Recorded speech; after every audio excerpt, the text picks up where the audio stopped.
नमस्कार दोस्तों, स्वागत है आप सभी का। हाल ही में दिल्ली सर्विसेज बिल काफ़ी खबरों में था। इससे रिलेटेड आपने अखबारों में काफ़ी आर्टिकल्स, एडिटोरियल्स और न्यूज़ चैनल्स में काफ़ी न्यूज़ देखी होंगी। हमारी पार्लियामेंट में भी इसके ऊपर काफ़ी विस्तार से बहस हुई और इवेंचुअली इसे पास कर दिया गया। अब क्योंकि इसे पास कर दिया गया तो ये दिल्ली में इम्प्लीमेंट किया जाएगा, तो इसलिए अब हम आज इस वीडियो में इसको विस्तार से देखेंगे कि असल में दिल्ली सर्विसेज बिल है क्या ज़रूरत आन पड़ी कि हमारी केंद्र सरकार को दिल्ली सर्विसेज बिल लाना पड़ा, और फिर हम देखेंगे कि दिल्ली के एडमिनिस्ट्रेशन में क्या क्या चीज़ें हैं जो इस बिल के बाद बदल जाएंगी। तो आप इस वीडियो को अंत तक देखिएगा। चैनल पर नहीं हो तो सब्सक्राइब अवश्य करिएगा, और politics, economy, GK, geography, science और एनवायरनमेंट एंड इकोलॉजी की तमाम वीडियोस को देखने के लिए एक बार हमारी प्लेलिस्ट को जरूर चेक करिएगा। चलिए शुरुआत करते हैं। देखिए दोस्तों, जैसे कि आप सब जानते हैं कि हमारे भारत में काफ़ी यूनियन टेरिटरीज़ हैं। जितने भी यूनियन टेरिटरीज़ हैं उन सारों में दिल्ली एक ऐसी यूनियन टेरिटरी है जिसे स्पेशल स्टेटस मिला है under article 239 AA of Indian constitution. अब ये जो दिल्ली का स्पेशल स्टेटस है, इसको ऑलरेडी हमने विस्तार से एक अलग वीडियो में कवर किया है। उसका लिंक मैं आपको डिस्क्रिप्शन बॉक्स में दे दूंगा। ये काफ़ी इंपॉर्टेंट है क्योंकि ये जो स्पेशल स्टेटस है इसके ऊपर पार्लियामेंट में काफ़ी डिबेट भी हुई, जिसमें इवन हमारे जो ex chief justice of India हैं मिस्टर रंजन गोगोई सर, जो आप सब जानते हैं कि अभी राज्यसभा के नॉमिनेटेड MP हैं, उन्होंने भी अपनी बात रखी काफ़ी विस्तार से। और ऐसे बहुत से प्रोमिनेंट जो लॉयर्स हैं सुप्रीम कोर्ट के, जो राज्यसभा के मेंबर भी हैं, जैसे अभिषेक मनु सिंघवी सर, उन सारों ने इसके ऊपर अपनी बात रखी है। तो जो स्पेशल स्टेटस है दिल्ली का, उसके ऊपर भी काफ़ी डिबेट हुई, और जो दिल्ली सर्विसेज बिल है उसके ऊपर तो हुई ही हुई।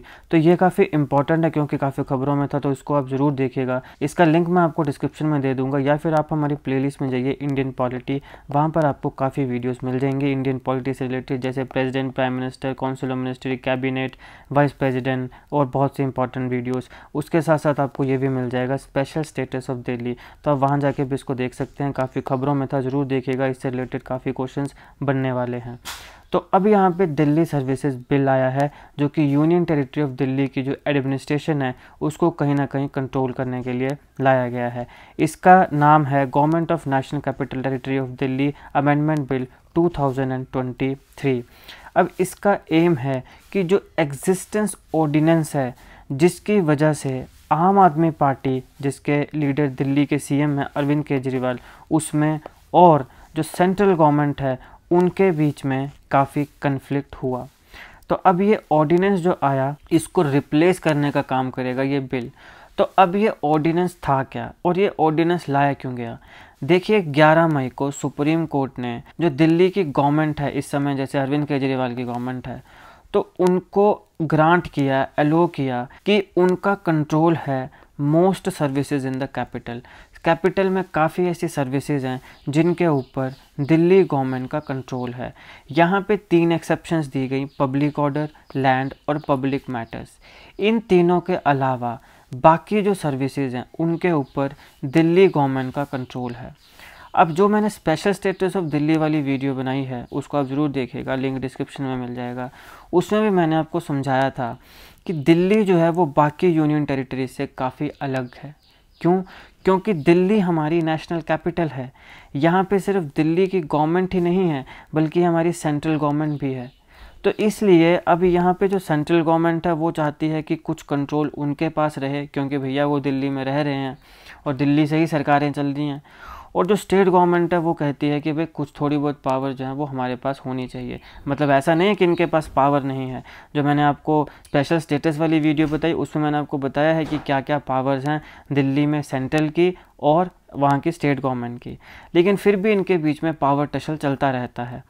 तो इसलिए सुप्रीम कोर्ट ने 11 मई को अपना एक ऑर्डर दिया, जजमेंट दी, उसमें कहा कि ये जो 3 एक्सेप्शंस हैं, पब्लिक ऑर्डर, लैंड और पब्लिक मैटर्स, इनके अलावा जितने भी सर्विसेज हैं कैपिटल में, उसके ऊपर दिल्ली की गवर्नमेंट का कंट्रोल है। इसके बाद 19 मई को सेंट्रल गवर्नमेंट ने एक ऑर्डिनेंस इंट्रोड्यूस किया। अब ये ऑर्डिनेंस क्या होता है? ऑर्डिनेंस पावर जो होती है प्रेसिडेंट की, इसको हमने अभी तक कवर नहीं किया है, लेकिन बहुत जल्द हम इसको कवर करने वाले हैं, वहाँ पे हम इसे विस्तार से देखेंगे। तो इसलिए आप हमारे चैनल को ज़रूर सब्सक्राइब कर लीजिएगा। तो अब हमारी जो सेंट्रल गवर्नमेंट है इसने एक ऑर्डिनेंस को इंट्रोड्यूस किया, जो कि दिल्ली गवर्नमेंट को अलो करती है कि कुछ मैटर्स जैसे कि ट्रांसफ़र ऑफ पोस्टिंग्स या फिर विजिलेंस और बाकी जो इश्यूज़ हैं वो रिकमेंड करें दिल्ली के लेफ्टिनेंट गवर्नमेंट को। तो यहाँ पे क्या बात हुई, सुप्रीम कोर्ट ने तो ये कहा कि दिल्ली की जो गवर्नमेंट है उसके पास कंट्रोल है, लेकिन सेंट्रल गवर्नमेंट ने अपने ऑर्डिनेंस के साथ ये कहा कि दिल्ली गवर्नमेंट जो है उसे कुछ मैटर जैसे कि ट्रांसफ़र ऑफ पोस्टिंग, विजिलेंस और बाकी जो इश्यूज़ हैं उन्हें रिकमेंड करना पड़ेगा दिल्ली के लेफ्टिनेंट गवर्नर को। तो अब यहाँ पे बात ये हुई कि यहाँ पे क्लैश हो गया, क्योंकि दिल्ली गवर्नमेंट इन चीज़ों पे अपनी पावर चाहती है, जो सेंट्रल गवर्नमेंट है वो अपनी पावर चाहती है। लेकिन क्योंकि सुप्रीम कोर्ट की जजमेंट है जहाँ पे जो कुछ पावर्स हैं वो ग्रांट की गई दिल्ली को, तो उसके लिए हमारी जो सेंट्रल गवर्नमेंट है उसने एक ऑर्डिनेंस को इंट्रोड्यूस किया। सेंट्रल गवर्नमेंट का जो ऑर्डिनेंस है उसको आम आदमी पार्टी की गवर्नमेंट ने क्रिटिसाइज़ किया और कहा कि ये जो ऑर्डर है ये एक अटेम्प्ट है दिल्ली में लॉ एंड ऑर्डर और जो ब्यूरोक्रेसी है उसे कंट्रोल करने की। लेकिन इस ऑर्डिनेंस के बाद अब दिल्ली सर्विस बिल को इंट्रोड्यूस किया गया है। तो ये करेगा क्या, ये जो ऑर्डिनेंस लाया गया ये इसको कन्वर्ट कर देगा लॉ में, राइट। आपको पता है ना, बिल होता है, बिल से एक्ट बनता है। तो ये जो ऑर्डिनेंस था इसको लॉ में कन्वर्ट कर दिया जाएगा दिल्ली सर्विस बिल के तहत। अब इसके तहत होगा क्या कि जो सेंट्रल गवर्नमेंट के द्वारा ब्यूरोक्रेट्स अपॉइंट किए जाएंगे उनके पास वो पावर है कि वो दिल्ली के जो इलेक्टेड चीफ मिनिस्टर है और जो सीनियर ऑफिसर्स हैं वो अगर कोई भी डिसीजन लेते हैं तो उसको ओवर रूल किया जा सके। मतलब ज़रूरी नहीं है कि दिल्ली के जो इलेक्टेड सीएम है या सीनियर ऑफिसर्स हैं उनकी बात माननी ही है, मतलब कि कुछ पॉइंट्स में, ऐसा नहीं है कि कोई भी बात नहीं माननी, लेकिन कुछ केसेस में अगर सेंट्रल गवर्नमेंट के द्वारा अपॉइंटेड ब्यूरोक्रेट्स को लगता है कि ये सही नहीं है तो वो उसे ओवर रूल कर सकते हैं। ये पावर देता है Delhi service bill central government के द्वारा अपॉइंट किए गए ब्यूरोक्रेट्स को कि वो इलेक्टेड सीएम और सीनियर ऑफिसर जो हैं दिल्ली गवर्नमेंट के, उनके डिसीजंस को भी ओवर रूल कर सकता है। अगर हम कुछ इंपॉर्टेंट फीचर्स की बात करें तो दिल्ली सर्विस बिल जो है ये इंक्वायरीज और जो सस्पेंशन होती है ऑफिशियल्स की दिल्ली में वो सेंट्रल गवर्नमेंट के कंट्रोल में रखता है। अब यही बात है, फिर दिल्ली गवर्नमेंट जो है वो चाहती है कि हमारे कंट्रोल में हो, लेकिन ये जो दिल्ली सर्विसेज बिल है ये क्या करेगा, जो भी सस्पेंशन है किसी भी ऑफिशियल की या इंक्वायरी वो किसके कंट्रोल में रखेगा, वो रखेगा सेंट्रल गवर्नमेंट के कंट्रोल में। इसके साथ साथ जो लेफ्टिनेंट गवर्नमेंट होगी उसके पास सोल डिस्क्रिशन है काफ़ी मैटर्स की, जैसे कि National Capital Civil Service Authority की रिकमेंडेशन हो या फिर दिल्ली लेजिस्लेटिव असेंबली के डिसीजंस हों। देखिए ये जो National Capital Civil Service Authority है इसमें 3 मुख्य लोग आएंगे, 3 मुख्य अथॉरिटीज़ आएंगी। कौन कौन से, दिल्ली का चीफ मिनिस्टर, वो चाहे जो भी जिस भी पार्टी की सरकार हो, जो भी चीफ मिनिस्टर हो, National Capital Civil Service Authority का वो मेंबर होगा, दिल्ली का चीफ मिनिस्टर, फिर चीफ सेक्रेटरी ऑफ दिल्ली और principal home secretary of Delhi.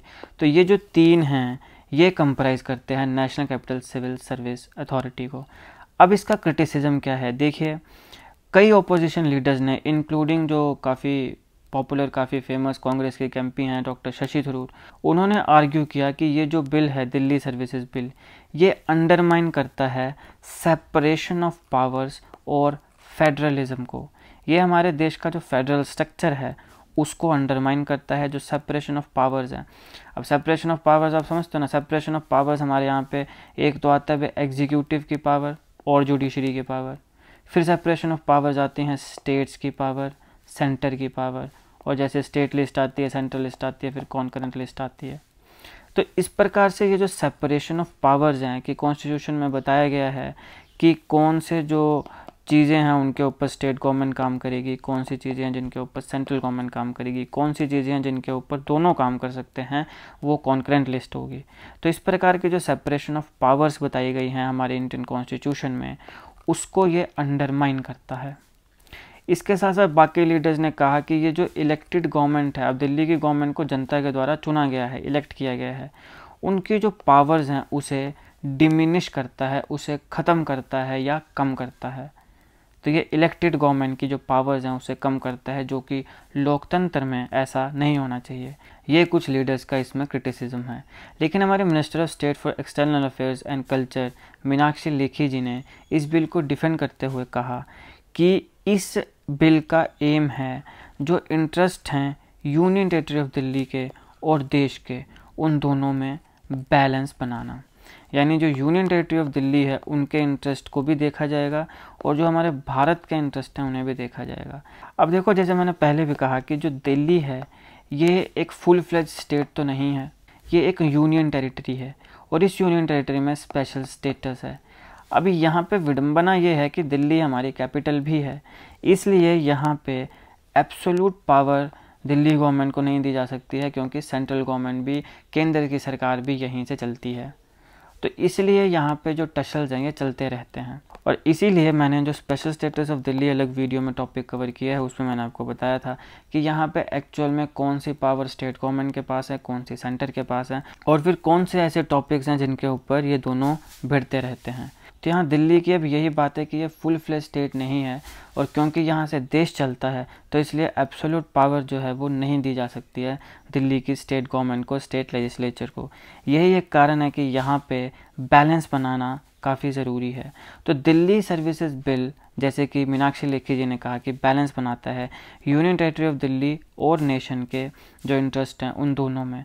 अब इसको इम्प्लीमेंट कैसे किया जाता है और किस प्रकार से ये बैलेंस बनाएगा ये तो आने वाला समय बताएगा, लेकिन अभी तक ये दिल्ली सर्विसेज बिल आया है और इससे रिलेटेड जो इम्पोर्टेंट फैक्ट्स थे, इसके प्रोविजंस, इससे क्या क्या चेंजेस आएंगे, इसका क्रिटिसिज्म क्या है, ये हमने सारा देख लिया। अगर आपको वीडियो अच्छी लगी हो तो लाइक करिएगा, शेयर करिएगा। Politics, economy, GK, geography, science, environment and ecology की तमाम वीडियोस को देखने के लिए एक बार हमारी प्लेलिस्ट को जरूर चेक करिएगा। अगर आपको हमारी वीडियो में कोई भी कमी लगी हो तो हमें कमेंट बॉक्स में ज़रूर बताइएगा। हम चाहते हैं कि आप हमें हमारी कमियां बताएं ताकि हम अपने आप को और ज़्यादा इंप्रूव करें और अच्छे से अच्छा कंटेंट आप तक ला सकें। अगर आपको हमारी वीडियो ज़रा से भी अच्छी लगी हो तो भी कमेंट बॉक्स में बताइएगा, क्योंकि जब आप अच्छे अच्छे कमेंट्स करते हैं तो हमें उससे काफ़ी इंस्पिरेशन मिलती है और ज़्यादा हार्डवर्क करने का मन करता है। जीके और करंट अफेयर की ऐसी वीडियोज़ को देखने के लिए हमारे चैनल को सब्सक्राइब करिएगा। स्पेशल स्टेटस ऑफ दिल्ली की वीडियो आपको हमारे डिस्क्रिप्शन बॉक्स में मिल जाएगी, उसे ज़रूर देखिएगा। आपका बहुत बहुत धन्यवाद।